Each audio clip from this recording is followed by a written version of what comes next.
Hello everybody and welcome back to my channel. So I wasn't exactly planning on filming a video today, but I look really cute today.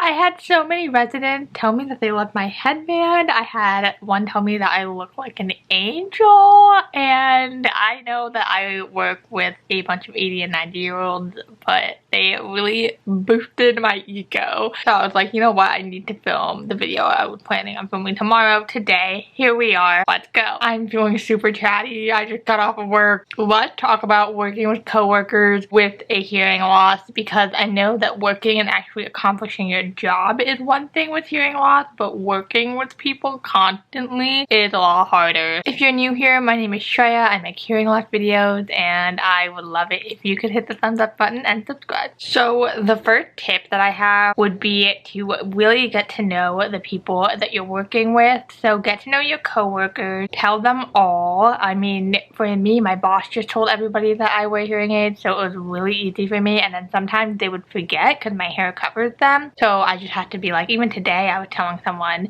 hi, like, I would really like to talk to you, but you need to be louder because I wear hearing aids. And he was like, oh, you know, I didn't know that. That slipped my mind. So definitely tell everybody that you work with that you wear hearing aids. And even if they don't know directly how to communicate with you, they're going to be louder around you. It's just like subconsciously what happens when you tell people that. And if not, you can tell people how to talk around you, to look you in the eyes, to really talk slowly, for me deeply, because of my hearing loss, and that really helps. So make sure that everybody is aware around you, and if you have to remind people a couple of times, that is okay. Totally do that. The next thing you're going to want to do is to memorize everybody's voices. So this helps me all the time when I'm taking classes, or just like doing clubs, or even when I was president in my university, like different things like that, like working with a set group of people for a long period of time. Get to know them and get to know their voice.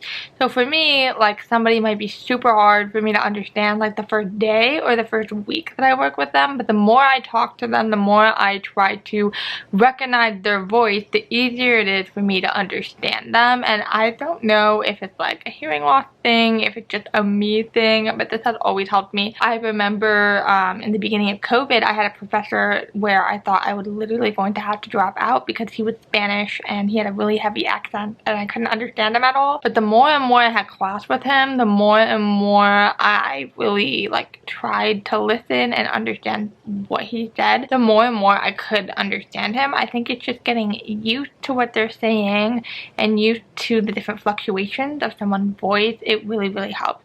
So definitely, like, pay attention when you're talking to people, and even when your coworkers are having conversations with each other, pay attention, because it's gonna really help you fit in better and be more comfortable talking to people. Because I swear it really works. When you get to know someone's voice, they're way easier to understand. Now, I'm sure, I hope you don't, but I have had coworkers that just kind of treat you differently because you are disabled or have a hearing loss. Like for me, like not in my current job, but in past jobs, and this was really bad. I even had a boss like really make me feel uncomfortable with just like making fun of me for having hair loss. I can do a story time if you want to hear about that. But sometimes you just come across a really sassy coworker, someone that just looks at you differently or treats you differently, and it just makes you feel like you shouldn't be there because of your hearing loss. And it can be really, not even annoying, just it can be really disheartening and really sad. So definitely do not retaliate back. Don't be sassy back, because I have done that before and that is not the best way to go about things. I have also like cried and bawled before, which is also not the way to do things. You just have to understand that they might be jealous. If they're not jealous, they're obviously not secure in their jobs. If they have to make somebody else feel insecure in their job, and you have every right to be there. You were hired. You are so worthy and capable of doing this job, and just remember that someone else's perception of you is not the reality. The best thing to do in that situation is to just take a couple of deep breaths, be calm, be polite, and then if it's something that keeps on persisting, tell your boss, honestly.